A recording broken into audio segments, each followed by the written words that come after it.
नमस्कार दोस्तों, आपका स्वागत है हॉरर कहानी चैनल पर। दोस्तों, आज की पहली कहानी शुरू करते हैं। गर्मी की छुट्टियों में हम हमेशा नई जगह घूमने जाते थे, लेकिन इस बार माँ की जिद थी कि हम गांव चलें। गांव में माँ के पुराने दोस्त, जिन्हें हम प्यार से सच्ची मामा कहते थे, उनका एक बहुत बड़ा घर था। माँ बताती थी कि वह घर उनकी पीढ़ियों से चला आ रहा है। बचपन से ही गांव की कहानियां सुनने के बाद इस बार मैंने और मेरे भाई ने सोचा कि क्यों न इस बार गांव का अनुभव लिया जाए। गांव पहुंचने पर हमें एक अजीब सी ठंडक महसूस हुई, जबकि मौसम गर्मी का था। रास्ते में गांव के लोगों ने हमें देखकर कुछ फुसफुसाया, जो हमें सुनाई नहीं दिया, लेकिन उनकी नजरों में डर साफ दिखाई दे रहा था। हमें बाद में पता चला कि यह डर उस घर से जुड़ा था जहां हम ठहरने वाले थे। सच्ची मामा एक रहस्यमय व्यक्ति थे, जो कभी अपनी व्यक्तिगत जिंदगी के बारे में ज्यादा नहीं बताते थे। उन्होंने हमें कहा कि वे एक इतिहासकार हैं और उनके पास गांव की हर पुरानी कहानियों का खजाना है। उनके चेहरे पर एक रहस्यमय मुस्कान होती थी, जो उनकी बातें सुनते समय और भी गहरी हो जाती थी। हमारे पहुंचने के बाद सच्ची मामा ने हमें अपने घर का टूर कराया। घर बहुत पुराना था, लेकिन उसमें कुछ असामान्य सा था। उसकी दीवारों पर लगे चित्र जैसे जिंदा लगते थे, और उनमें से कई में आंखें हमारी तरफ देखती हुई लगती थीं। एक कमरा विशेष रूप से बंद था, जिसे मामा ने हमें देखने नहीं दिया। उन्होंने कहा कि वह कमरा बहुत पुराना है और उसमें प्रवेश करना वर्जित है।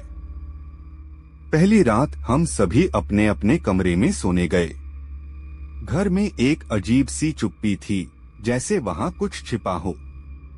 रात के मध्य में मैंने किसी के गुनगुनाने की आवाज सुनी। यह आवाज बहुत धीमी और भयानक थी, जैसे कोई प्राचीन मंत्र पढ़ रहा हो। मैं उठकर बाहर देखने गया तो देखा कि मामा उस बंद कमरे के बाहर खड़े थे। उन्होंने मुझे देखा और बिना कुछ कहे चले गए। मुझे लगा शायद यह मेरा भ्रम था। अगले दिन हमने गांव की सैर की। गांव वाले हमसे मिलकर खुश थे, लेकिन उनकी बातों में कहीं न कहीं एक छिपा हुआ डर था। गांव के एक बुजुर्ग ने हमें बताया कि सच्ची मामा का घर एक पुरानी हवेली थी, जिसमें कभी जमींदार रहते थे। उस घर में कई रहस्यमय घटनाएं घटी थीं, जिनमें जमींदार की पत्नी और उनके बच्चों की रहस्यमय मौतें शामिल थीं। यह सुनकर हमारी उत्सुकता और बढ़ गई। रात को फिर से कुछ अजीब हुआ।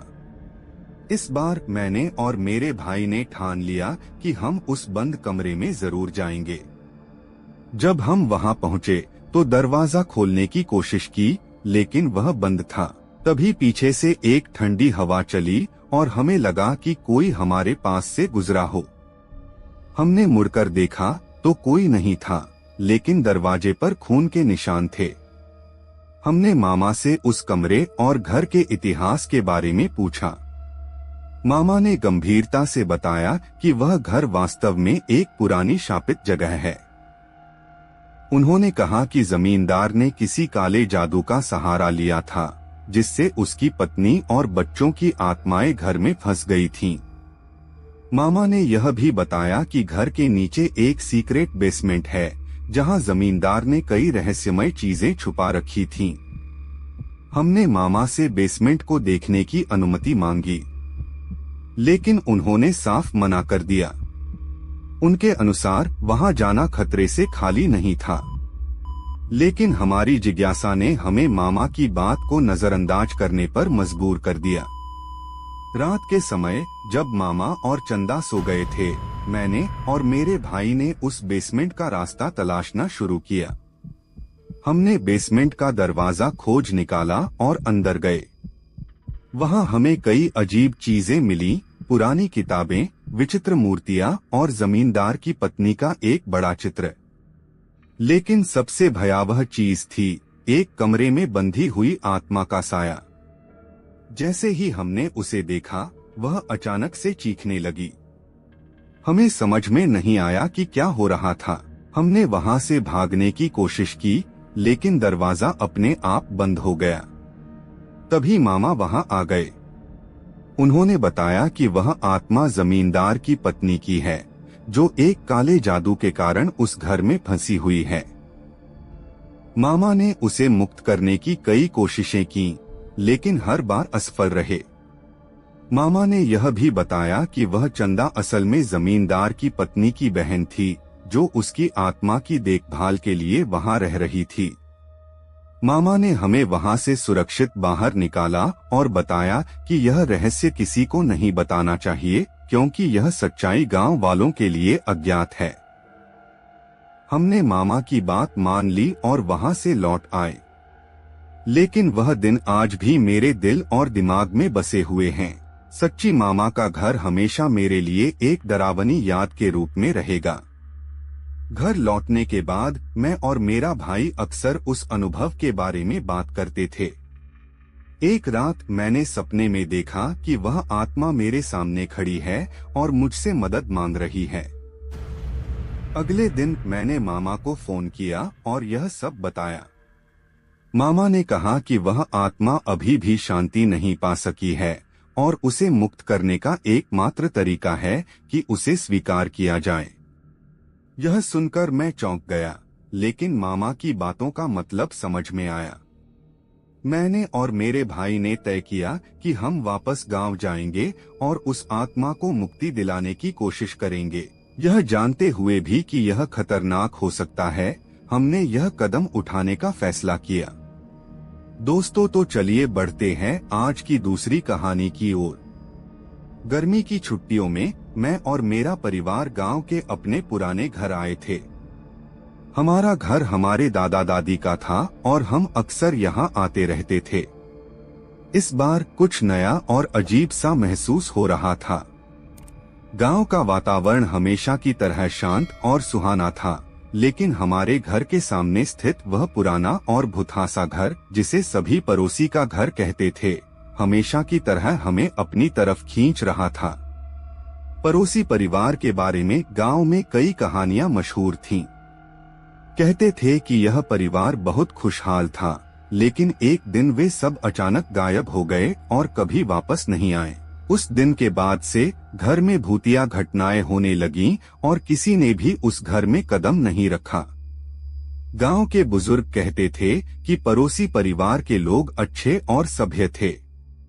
पड़ोसी दंपत्ति और उनके 2 बच्चे सोनू और रीमा अक्सर गांव वालों के साथ मिलजुल कर रहते थे। लेकिन एक दिन किसी ने देखा कि पड़ोसी परिवार के लोग अचानक बदल गए थे। उनकी मुस्कान में एक अजीब सी कठोरता आ गई थी और वे किसी से बात नहीं करते थे। कुछ लोगों ने कहा कि उन्होंने पड़ोसी दंपत्ति को रात के समय घर के बगीचे में अजीब सी रस्में करते देखा था।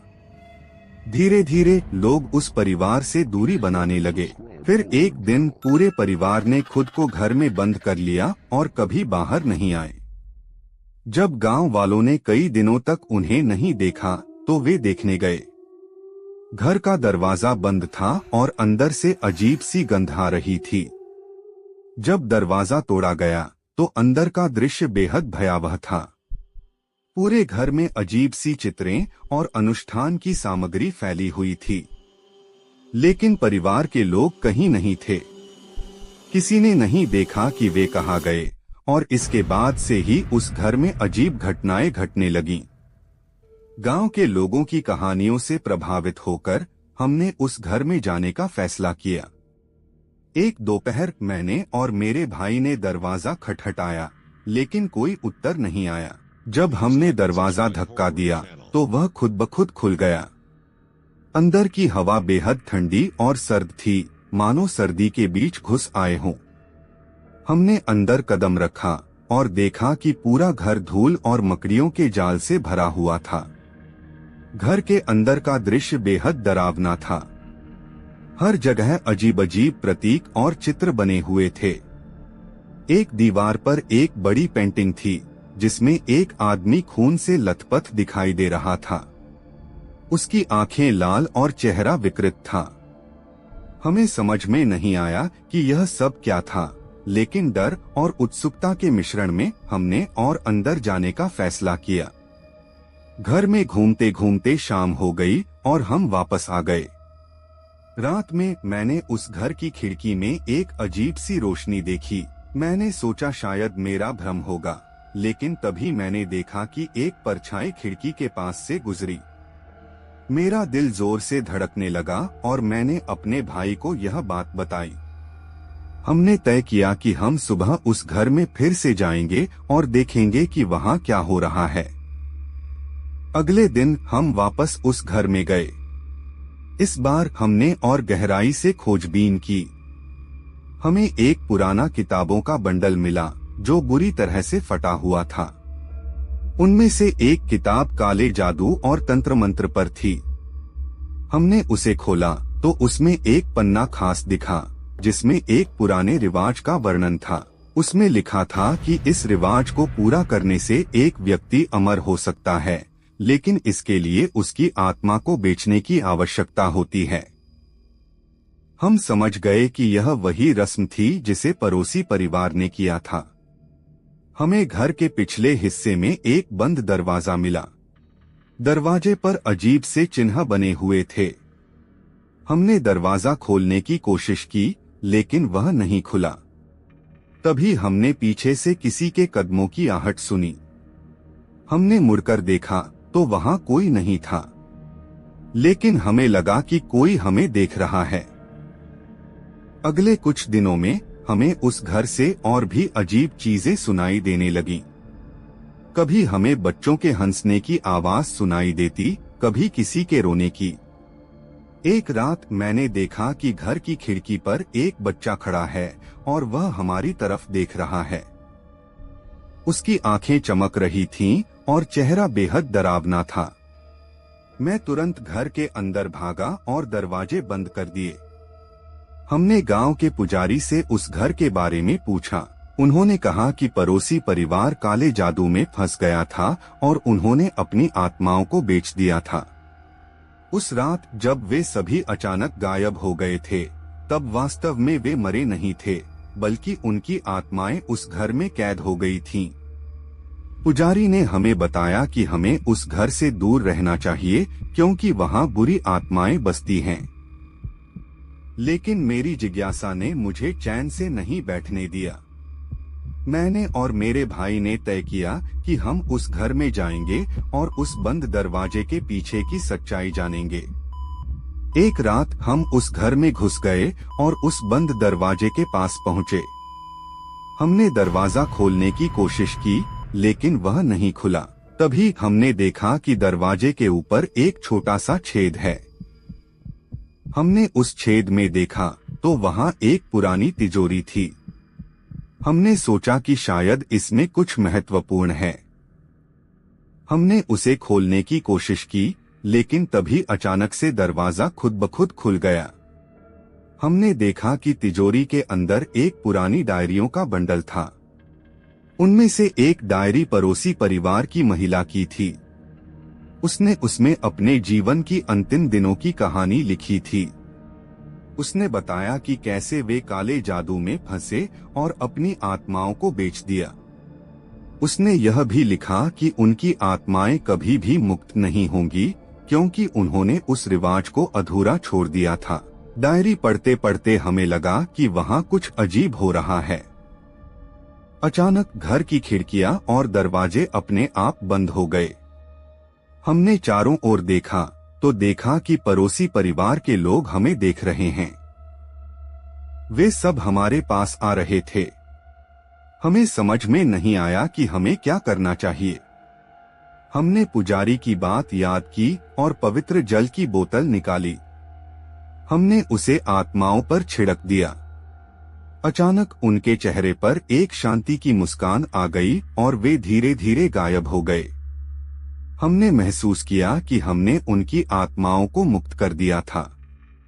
अगले दिन हमने गांव के लोगों को यह सब बताया। उन्होंने कहा कि अब वह घर सुरक्षित है और वहां कोई भूतिया घटना नहीं होगी, लेकिन मैंने महसूस किया कि कुछ अब भी अधूरा है। मैंने और मेरे भाई ने उस घर के सभी रहस्यमय प्रतीकों और चिन्हों को मिटा दिया और उसे साफ किया। उस दिन के बाद से हमें उस घर में कोई अजीब घटना नहीं दिखाई दी, लेकिन हम जानते थे कि वह घर अब भी अपने अतीत की छाया में जी रहा है।